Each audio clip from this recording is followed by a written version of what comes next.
For many, phones have completely replaced dedicated digital cameras, but even pros reach for their iPhones or Samsung Galaxies to snap images from time to time. If you look around, you'll notice that smartphones have changed and permeated virtually all aspects of our lives.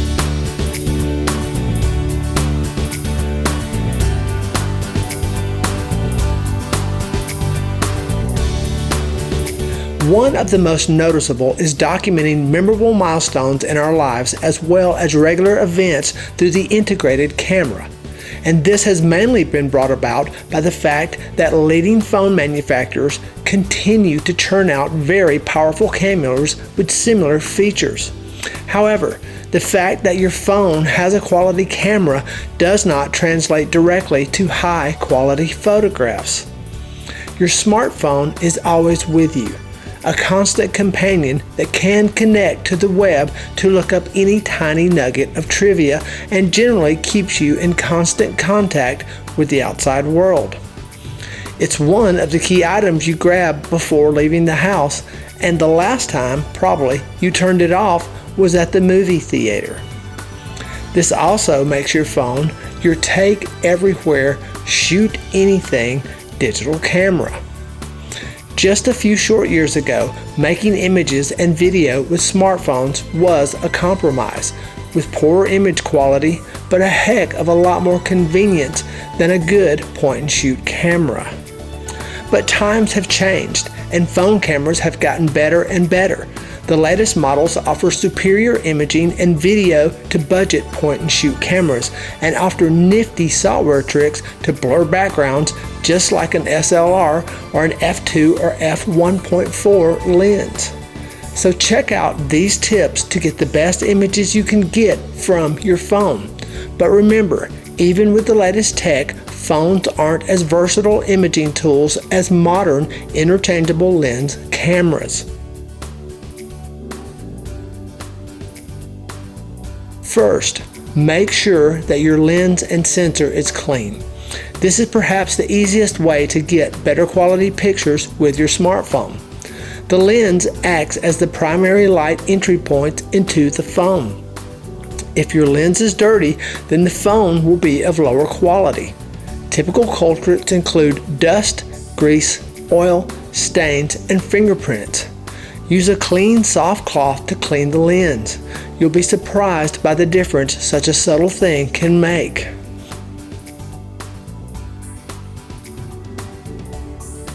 Next, you need to look for the light. Smartphones have very bright lenses, but sensors are much smaller than you find in premium compact cameras with 1-inch sensors like the Canon PowerShot or the G7X Mark II. That gives them a distinct disadvantage in image quality in dim lighting. To get the best shots, look for opportunities where your phone's sensor can shine. If you're indoors, try to set up your shot so there's plenty of light falling on your subject. Some window light will do more to improve your photos than a new phone or a camera, because lighting is that important. It's always a better option to find good light as opposed to using your phone's underpowered LED light or flash. Compared to DSLRs and other forms, smartphones tend to have smaller light sensors. This results in fewer details and clarity than you would find in a professional camera. However, this should not get in the way of taking quality photos. You just need better external lighting, such as soft natural light as found in the mornings or evenings, and adjust exposure settings or switch to the high dynamic range for light optimization or medium bright artificial lighting. Alternatively, you can invest in an app that offers light filtering. Next is auto exposure. Another reason DSLRs offer better quality photographs is the ability to control the aperture, which affects your depth of field. This is a handy feature unavailable in most smartphones. To counter this, use the manual focus feature to create a more realistic depth of field for objects in varying distances from the phone. However, this presents one disadvantage: auto exposure. This feature often results in too dark or too bright sections of a photo, especially in cases where the objects sharply contrast with each other. In such instances, switch the autofocus and auto exposure lock on, and then manually set exposure and then focus. You can also try the portrait mode setting on your phone if available. Smartphones are the modern point and shoot, but the apps that run these cameras typically offer some level of manual control. The most basic adjustment you can make is exposure or brightening or darkening of a scene, and using it effectively can turn a bland image into a head turner. Use it to brighten the shot of your fancy dinner, or to make it perfect for Instagram, or to darken the shadows in a portrait for a more dramatic look. This feature isn't always labeled the same. On an iPhone, you'll want to drag the sun icon to the right to the focus confirmation box, up to brighten an image, or down to darken it. Android phones typically have the more traditional plus and minus icons for exposure adjustment. Next, turn on your grid. Pro SLRs typically have framing grids in the viewfinder window to help you better square up shots and conform to compositional guidelines like the rule of thirds. For more on composition and other basics, look for my future tips on basic photography, which will apply as much to the smartphone as they do to pro cameras. You can turn on the same thing in your phone's camera app. Adding a grid line gives you help in keeping the horizon straight, and is a big plus for portraits in front of famous landmarks. With the notable exception of the Leaning Tower of Pisa, it's generally a good idea to keep upright structures perfectly vertical within your photos, especially if you're taking landscape shots and outdoor portraits.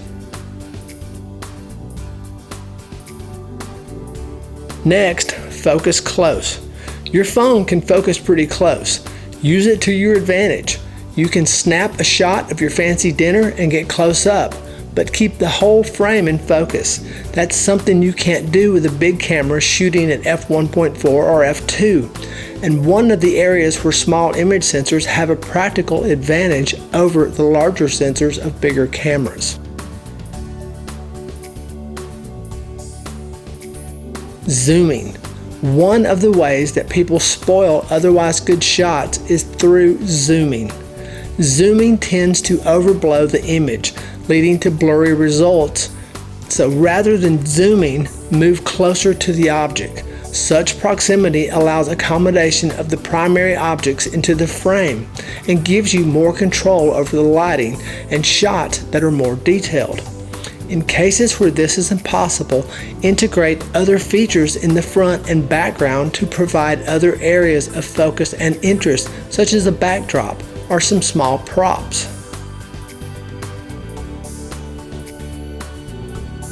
Next is editing. Editing tools exist to make up for either poor photography skills or unfortunate turn of events, such as blurry images. Top-end phones have top-notch editing tools. Third-party tools, such as photo editing applications, assist the user to eliminate flaws such as red eyes, color, brightness, and poor contrast. However, the key here is to edit rather than alter the photo with multiple uses and filters.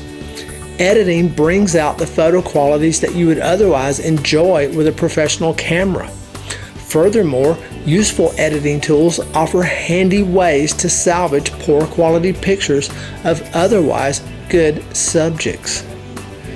The camera apps for your phone offer many controls and can improve the quality when it comes to smartphone cameras. Fortunately, many developers, especially for iOS and Android platforms, provide a vast array of photo apps to choose from. Focus more on the apps that offer more features and lively support with constant bug fixes, as well as frequent upgrades. However, getting the app is the least of the task. Learning how to use it correctly is of the most importance. Internalize the descriptions, features, and operation manuals and tips on getting the most out of the app. Also practice taking different shots. This saves you on time, effort, and of course embarrassments when you are required to take photos for real. One key is to avoid the flash when you can. Though most smartphones will often feature the flash as a key selling point, most do not work well as they are pitched. Phone flashes are merely a burst of LED light at an uncontrolled duration and intensity. DSLRs feature strobes instead of flashes to freeze the frame for the right illumination for the photograph. The compact size of the phone compared to professional cameras often means that the flash is located close to the camera, resulting in a moment of blinding light and glare. When taking the photos in the dark, seek a secondary light source such as stage lights, brightly lit equipment, and other items. If the secondary light is not available, then you have no choice but to use the flash. After all, a low quality image is better than no image at all. Now, about infrared sensing. Other than having an IR blasted sensor, most smartphone cameras can also detect the presence of infrared lights. For those not familiar with this is an invisible beam of light used to relay information between a transmitter and a receiver. One handy way you can use the camera is to check if your remote control is working. Though invisible to the naked eye, infrared light renders as a purple light on the phone's display when viewed via the phone camera. A simple photograph of this can help with troubleshooting the TV remote, as the presence of the infrared light indicates that the batteries are still working. So, make use of your phone's high-resolution settings. Most smartphones have different resolution settings ranging from small resolution to large. The highest resolution setting translates to better quality images. However, this comes at the expense of storage, as high-resolution images take up more space.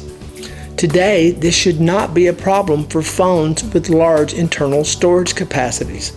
Alternatively, invest in external storage such as SD cards and cloud storage that you can plug into the bottom of your phone's charging jack.